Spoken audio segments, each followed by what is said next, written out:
விசுவாசத்திற்கு ஒரு ஓபிஎஸ்னா துரோகத்திற்கு அடையாளமாக இருக்கிறவர் தான் பழனிசாமி அவர்கள்.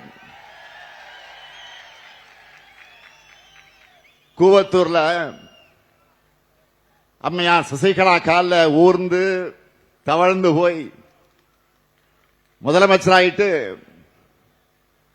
அந்த அம்மையாரை நோக்கிய நீ எனக்கு பதவி வாங்கி தந்தாயா என்று ஒருமையிலே கேட்டவர் தான் பழனிசாமி அவர்கள். அவர் இன்னும் என்னவெல்லாம் சொல்லியிருப்பார் என்று நம்முடைய சகோதரர் ஓபிஎஸ் அவர்களுக்கு நன்றாக தெரியும்.